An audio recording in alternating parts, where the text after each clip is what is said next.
It gives me great joy to come your way again today, and I want to appreciate the fact that I'm meeting with you, giving maximum attention as we share thoughts of life together. Today, I want to share with you about what I caption, making the most of life. Life can be lived only once, and that's why this is a very crucial line of thought I want to share with you. You can live only once, no second chance to live. And so it is required that you maximize the time that you have. There is no reversal and no replacement of time in life. And in the mind of your Creator, He intends for you to make a mark while you live on earth here. But we have our adversary called the devil. His mission, as we know, is negative, is opposite God's plan. So God wants us to enjoy life and be a blessing to others. But Satan wants to disrupt your life, make you useless, so you can make no impact in life. So as God intends for you and I to make a mark and the best of life, if Satan cannot stop you from achieving this, he wants to seek to distract you. And the objective of distraction is to delay, to derail, and leave you in frustration, and ultimately to destroy if he has his way. And so we can see that the world consists of two sets of people, that is, the focused and the distracted. May I quickly say here that our next level of objective for sharing this is how to use the power of focus to maximize your time on earth here. The opposite of focus is distraction. They go in two different ways. And in this wise, let us examine how to clarify or to get to know whether one is focused or distracted by examining the following. The scripture tells us, examine yourself and see whether you are in the faith. The good thing about life is that self-examination is number one examination of life. And interestingly, no one can examine you for you. It is only you that can do that. May I therefore say that I consider you to be your number one doctor. You are the one who knows yourself, and sincerely so. Via self-examination, you are able to speak to yourself. If somebody tells you you are stupid, you may get angry. But if you examine yourself to discover how stupid you are, there's no fight in that. It's between you and you. And all you need to do is to adjust to the reality of what you have examined and discovered. Examination leads to discovery, and discovery leads to recovery. All of that calls for sincerity. Now, how do you know you are distracted? Distraction is characterized by looking either backward or sideways, while focus is looking straight. This inspiration came from the subject matter between Jesus and Peter.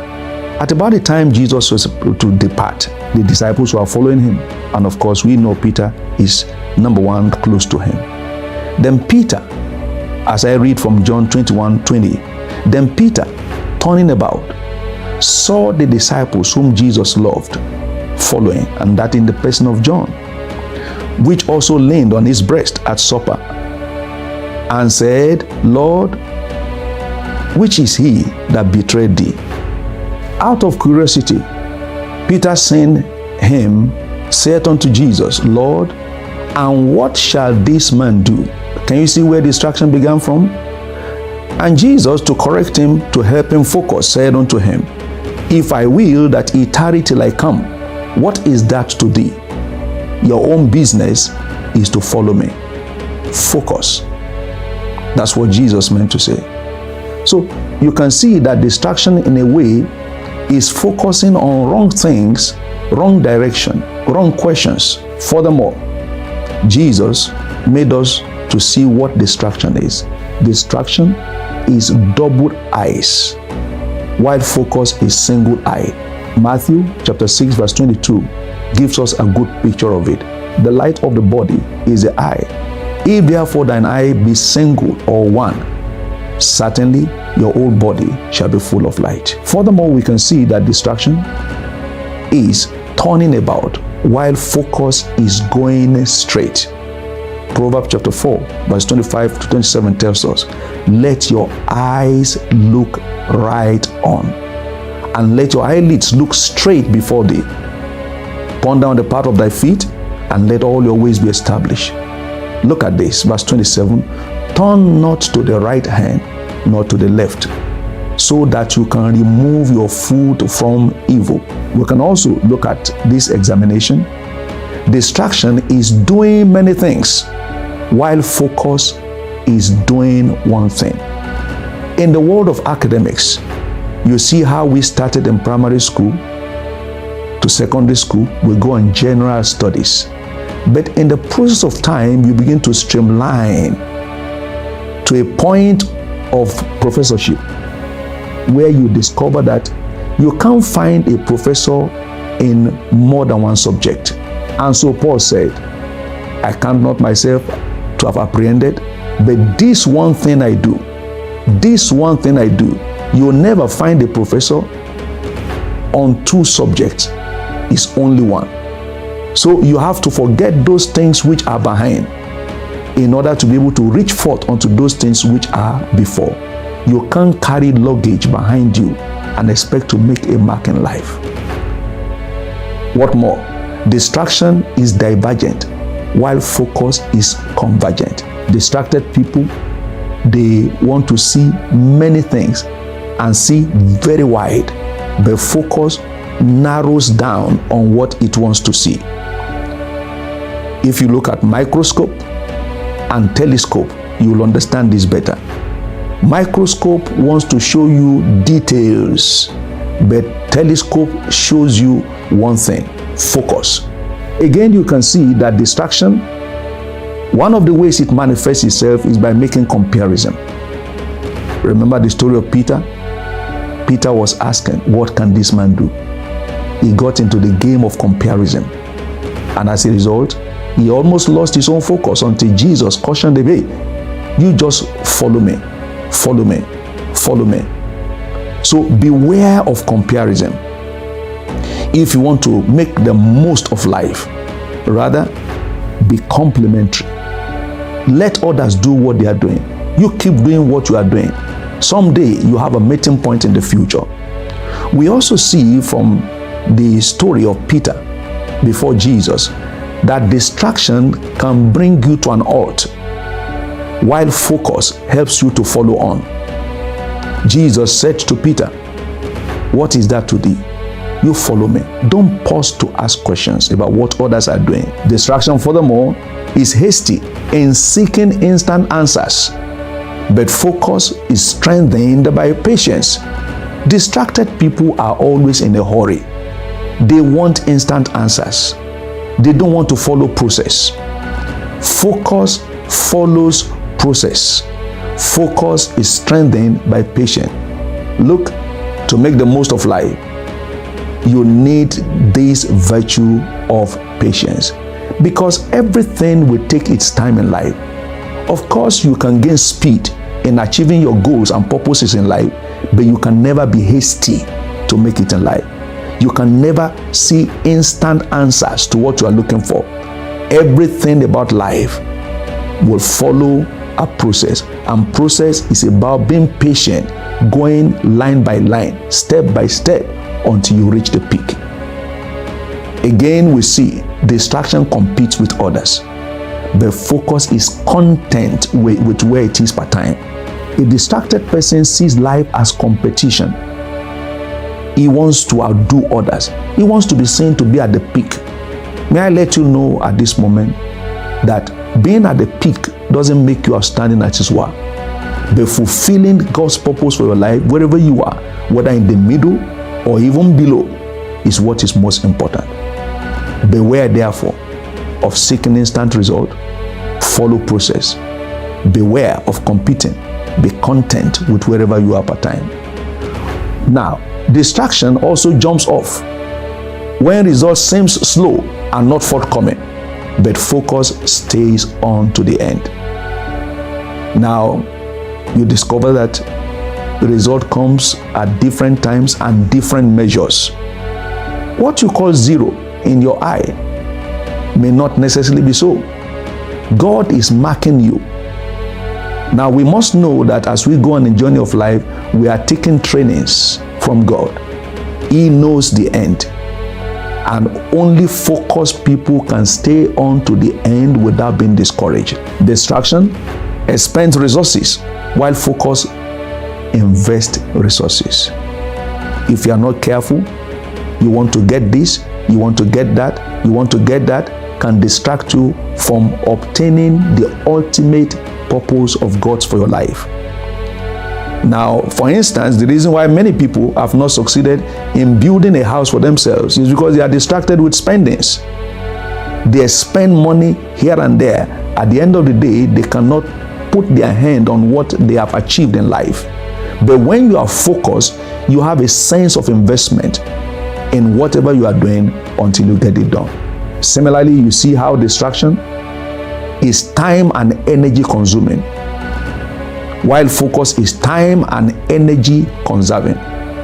If you don't define your time and energy, you discover that it is being consumed with various events of life. But when you are focused, your energy is conserved. Your time is short in achieving your result. Also, we see how distraction is energy sapping, but focus is energy capping. Those who are smart in life know how to use focus to cap their energy, to store their energy. They don't bother themselves about the mundane things of life. They don't bother about discussing issues that has nothing to them. They are well focused. They don't spend their energy. They don't give their energy to distract us. Do something today. Maintain focus in order to cap your energy. We also see that distraction leads to rat race, but focus ends on the fast lane. In the journey of life, if you want to be everywhere, you will never arrive at anywhere. Therefore, mind where you are heading for, focus on it, and you will soon get there. And of course, on the very fast lane. Distraction makes one busy, but focus engages in business. You know, one can be busy and not be doing business. You can be busy and not making progress. The evidence of doing business is progress recorded. A number of us may know what is called barber's chair. When your hair is being treated by the barber, it can keep you on the same spot, rolling you around on this chair. It keeps you busy, but you are not making progress. That's what distraction does. You may find yourself doing so many things, going around so many places, but because you are not in business, you are not able to maximize life as it should be. Therefore, don't go on a roller coaster route. Maintain focus so you can end on a short route at the end of the day. Let's examine more. How do you know whether you are distracted or you are focused? Distraction makes movement, but focus makes measurable progress. Just like I've mentioned, illustrating with the barber's chair.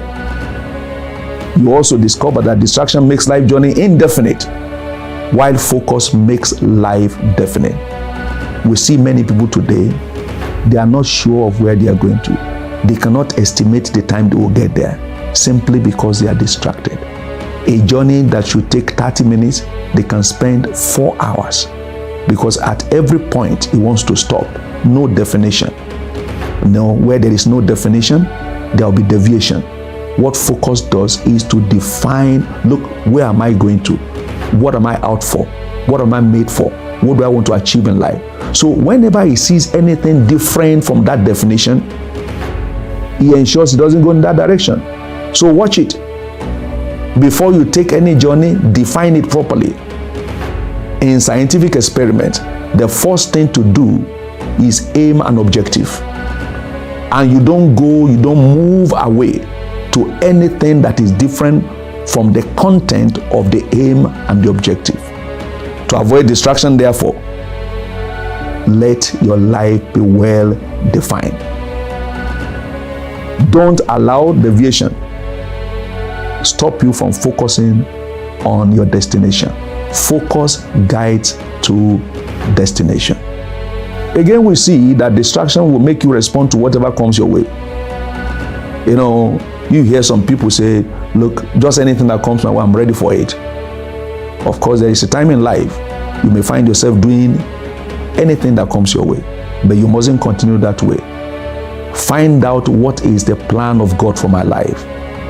Find out what plan do I have for my life, and focus to follow only after the plan. One danger of distraction also is procrastination. Distracted people procrastinate. Oh, I will do it later. And later may be late. What focus does is to pursue promptly. We saw the story of the 4 lepers in 2 Kings chapter 7, verses 5 to 7. They were hungry. There was no hope for them. They were dying. So they had what I call the lepers conference. They decided, oh, let's go to the next city. If they see us coming and they notice we are lepers, they may show us mercy, give us food, and spare our lives. But if they kill us, it's better to be killed while in motion than to die when stagnated. So they resolved. And what did they do? They rose up in a twilight. Prompt action. They took steps that they should take appropriately. And therefore, whereas distraction procrastinate, focus pursues promptly. What did you wake up with this morning? Look at your time right now. What have you done about it? Wake up quickly.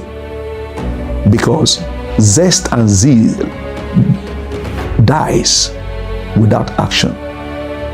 One cheap way to lower your action is to procrastinate. And that's what distraction does. Avoid it so you can make the most of your life.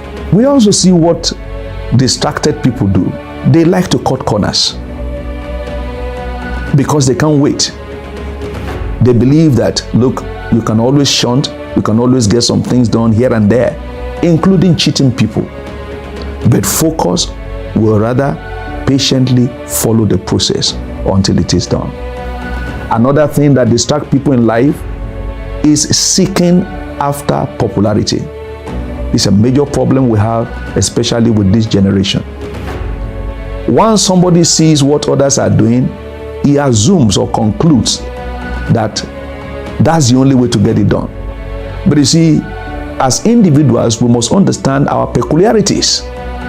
You are not the same, and you cannot be same with others. And what makes life exciting is our differences, our peculiarities.